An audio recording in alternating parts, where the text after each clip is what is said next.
నమస్తే సురేష్ గారు. నమస్తే అండి శ్రీజ్. ఇప్పుడు అక్టోబర్ మాసం వచ్చేసరికి కర్కాటక రాశి వారికి ఏ విధంగా ఉండబోతుందంటారు? వాళ్ళు ప్రత్యేకించి ఏ విషయాల్లో జాగ్రత్తలు పాటించాలంటారు? సో మనం కర్కాటక రాశి వాళ్ళు కనుక చూసుకుంటే ఫస్ట్ గోచారం గ్రహస్థితిని పరీక్షిస్తే వీళ్ళకి అక్టోబర్ 17 తర్వాత సూర్యుడు మనకి కన్య రాశిలోకి ఎంటర్ అవుతున్నాడు. తర్వాత బుధుడు కూడా కన్య రాశిలోకి 10వ తారీఖు నుంచి ఎంటర్ అవుతున్నాడు. శుక్రుడు వచ్చేటప్పటికి వీళ్ళకి వృశ్చిక రాశిలోకి 13వ తారీఖుని, కుజుడు వచ్చేటప్పటికి 20వ తారీఖు నుంచి మూవ్ అవుతూ ఉన్నారనమాట.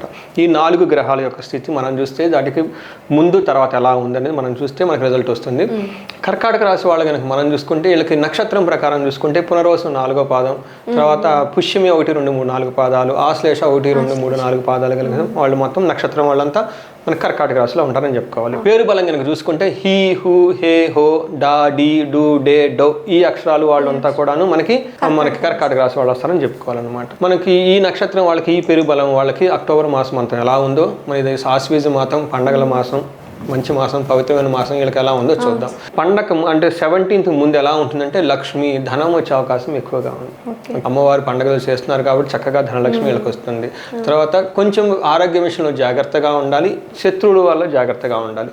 బట్ ఓవరాల్గా చూసుకుంటే ఫ్రెండ్స్ తోటి, ఫ్యామిలీ మెంబర్స్ తోటి, కుటుంబ సభ్యులతోటి చక్కగా ఆహ్లాదంగా గడిపే సమయం అని మనం వీళ్ళకి చెప్పుకోవాలి. 17th తర్వాత సూర్యుడు మారుతూ ఉండటం అప్పుడు ఎలా ఉంటుందంటే కొంచెం అగౌరవం జరిగే పనులు వీళ్ళకి ఎక్కువగా ఉంటాయి, శత్రువులతో ఇబ్బంది పడే అవకాశం ఎక్కువగా ఉంది.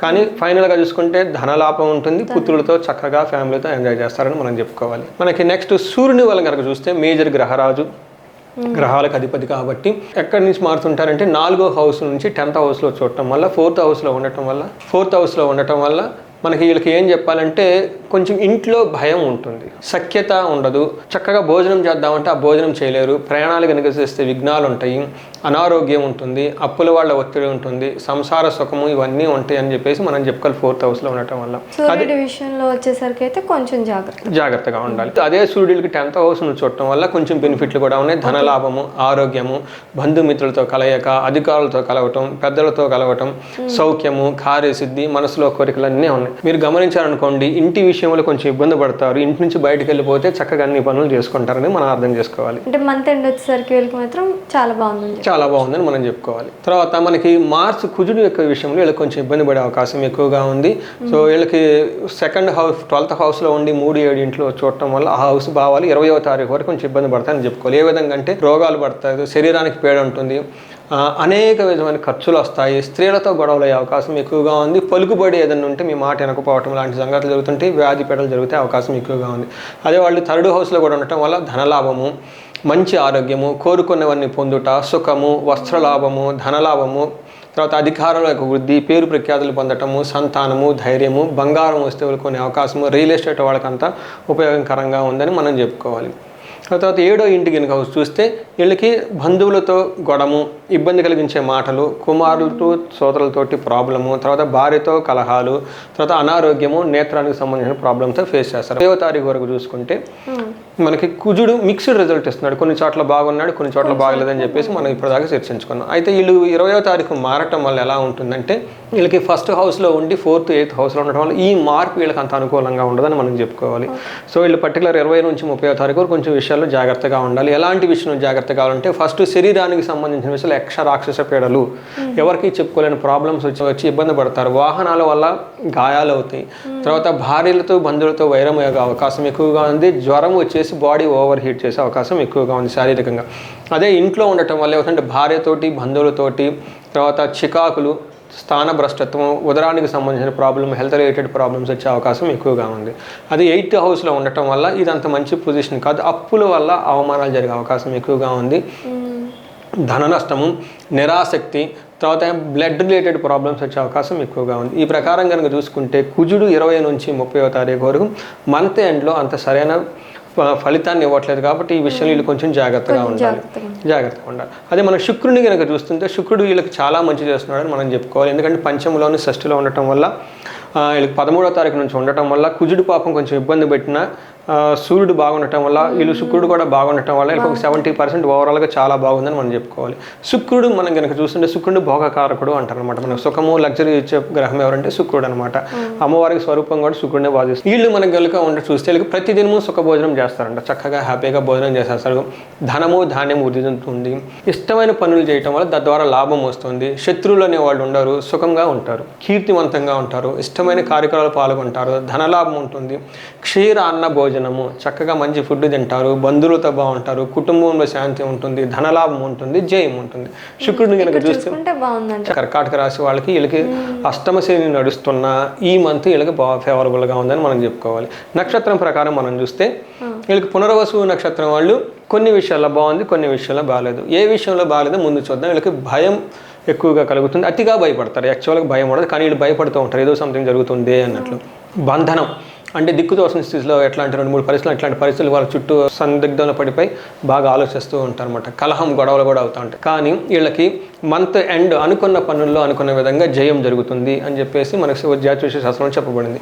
పుష్యమి నక్షత్రం వాళ్ళని కనుక చూస్తే వీళ్ళకి కూడా భయపడే అవకాశం ఎక్కువగా ఉంది, బంధించబడే అవకాశం ఎక్కువగా ఉంది. పుష్యమి నక్షత్రం వాళ్ళకి ఫారిన్ వెళ్ళాలనుకునే వాళ్ళకి చాలా బెనిఫిట్. ఓకే, ఎవరైనా కనుక సాఫ్ట్వేర్లు వాళ్ళు తర్వాత ఆన్సైట్ ప్రాజెక్ట్స్ చేస్తున్న వాళ్ళకి విదేశాగమనం లాంగ్ ట్రావెల్ చాలా బాగా బెనిఫిట్ చూపిస్తుంది. ఈ పుష్యమి నక్షత్రం వాళ్ళకి at the end of the month ఎన్ని కష్టాలు పడినా కానీ విజయం అయితే సాధిస్తారు అనుకున్న పనుల్లో. మనకి నెక్స్ట్ ఆశ్లేష నక్షత్రం వాళ్ళ గురించి చూస్తే 2 విషయాలు వీళ్ళకి బాగలేదు. భయపడే అవకాశం ఎక్కువగా ఉంది. సందిగ్ధతను ఫేస్ చేసి టఫ్ అయిన సిచ్యువేషన్లు కనుక ఎటు ఎలా తేల్చుకునే పరిస్థితుల్లో ఫేస్ చేసే అవకాశం ఎక్కువగా ఉంది. పెద్దవాళ్ళు ఎక్స్పర్ట్స్ హెల్ప్ తీసుకొని వాళ్ళ సహాయంతో మంచి డెసిషన్ తీసుకొని ముందుకెళ్ళాలి. తర్వాత వీళ్ళకి 3 విషయాలు చాలా సూపర్గా ఉంది. ఒకటి ఐశ్వర్యం, ధనం విషయంలో అద్భుతమైన బాగుంటుంది ఆశ్లేష వాళ్ళకి. తర్వాత జయం, అనుకున్న పనుల్లో చాలా చక్కగా జయం జరుగుతుంది. విదేశాగమనం, ఫారిన్ వెళ్ళాలనుకోవాలి చాలా ఫేవరబుల్గా ఉందని చెప్పుకోవాలి. ఈ ప్రకారం మనం కనుక చూసుకుంటే ఆల్మోస్ట్ ఒక 70% చాలా బాగుందని మనం చెప్పుకోవాలి. ఇవి కాకుండా వీళ్ళకి కొన్ని విషయాల్లో కేర్ఫుల్నెస్ ఉండాలి. ఏ విషయాల్లో అంటే పునర్వసు వాళ్ళకి హెల్త్ విషయంలో కొంచెం జాగ్రత్తగా ఉండాలి. నెక్స్ట్ జాగ్రత్తగా ఉండాలి. అలానే పుష్యమి నక్షత్రం వాళ్ళు పర్టికులర్గా 11th నుంచి 24th వరకు 11th నుంచి 24th వరకు హెల్త్ విషయంలో చాలా జాగ్రత్తగా ఉండాలి. ఆ తర్వాత ఆశ్లేష నక్షత్రం వాళ్ళకి రాంగ్ డెసిషన్స్ తీసుకొని ధనం కోల్పోయే అవకాశం ఎక్కువగా ఉంది కాబట్టి కేర్ఫుల్గా ఉండాలి. రాంగ్ డెసిషన్ తీసుకొని ఏదో బై మిస్టేక్ స్పాంటేనియస్ డెసిషన్ తీసుకొని ధనం కోల్పోతారు. తర్వాత పుష్యమి నక్షత్రం వాళ్ళకి ఇంటెలిజెన్స్ ఎక్కువగా ఉపయోగపడదు. ఓవర్ ఇంటెలిజెన్స్గా చేసి ఏదో స్మార్ట్గా ఉండదు. బీ కేర్ఫుల్ అండి. ఈ విధంగా మనం చూసుకుంటే సూక్ష్మ గోచారం, గోచారం, తర్వాత అంగగోచారం, ఇన్ని విధాలుగా మనకి అన్ని కోణాల్లో చూసుకొని మనం కర్కాటక రాశి వాళ్ళకి రాశి ఫలం చెప్పడం జరిగింది. అంటే వీళ్ళకి కర్కాటక రాశి వారికి అష్టమ శని నడుస్తున్నా కూడా 70% వరకు చాలా బాగుందని చెప్పి చాలా బాగుందని మనం చెప్పుకోవాలి. సో ఈ పండగ మనకి ఆశ్వీజ మాసం వస్తుంది కాబట్టి ఈ రాశి వాళ్ళకి నవరాత్రులు చక్కగా భక్తి శ్రద్ధలుగా జరుపుకుంటే అదో పెద్ద రెమెడీ వాళ్ళకి. నవరాత్రుల తర్వాత కూడాను ఆ తర్వాత కూడాను సంవత్సరం అంతా విజయదశమి వీళ్ళకి విజయం కలగాలని, భోగభాగ్యాలు కలగాలని, అష్టైశ్వర్యాలు కలగాలని కోరుకున్నాం. మిమ్మల్ని కాంటాక్ట్ చేయాలి అనుకుంటే మీ కాంటాక్ట్ నెంబరు? మనం 2 మిషన్తో దీన్ని స్టార్ట్ చేసాం. ప్రతి ఇంట్లో వేదిక ఆస్ట్రాలజర్ ఉండాలని ఒక ఇంటింటికి ఒక జ్యోతిష్కులు ఉండాలన్న మిషన్తో స్టార్ట్ చేసాం. ప్రతి ఒక్కరి సబ్జెక్ట్ గురించి తెలుసుకోవాలి, అర్థం చేసుకోవాలి, ఉంటే ఆ ఇంట్లో సుఖం ఎక్కువగా ఉంటుంది, శోకం ఉండదని చెప్పి శాస్త్రాలు చెప్తున్నారు. అందుకని ఎవరన్నా ప్రతి ఒక్కరు నేర్చుకోవాలంటే మన కోర్సులో జాయిన్ అయితే చక్కగా వాళ్ళకి జ్యోతిష్యం నేర్పుతాము. అది మెయిన్ ఇంపార్టెంట్ అనమాట. రెండోది నేనేం చెప్తానంటే కొన్ని ఇండివిజువల్గా ఇది ఎక్కువగా ఉంటుంది కాబట్టి ఇండివిజువల్ జాతకాన్ని లగ్నాన్ని బట్టి కనుక ఏదైనా వాళ్ళు ప్రాబ్లమ్స్ ఫేస్ చేస్తుంటే మ్యారేజ్ రిలేటెడ్ కానివ్వండి, లేదంటే ఎడ్యుకేషన్ కానివ్వండి, ఎలాంటి ప్రాబ్లమ్స్ ఫేస్ చేస్తున్నా కానీ మనం కన్సల్ట్ అయితే వేదిక ఆస్ట్రాలజీ ప్రకారంగా మన వాళ్ళు కౌన్సిలింగ్ చేసి గైడెన్స్ ఇవ్వచ్చు. Thank you sir. Thank you అండి. ఇప్పుడు ఈ రాశుల గురించి చాలా చక్కగా వివరించారు. సో మీరు కూడా సార్ని కాంటాక్ట్ అవ్వాలనుకుంటే స్క్రీన్ పైన నెంబర్కి కాల్ చేయండి, కామెంట్ చేయండి, షేర్ చేయండి.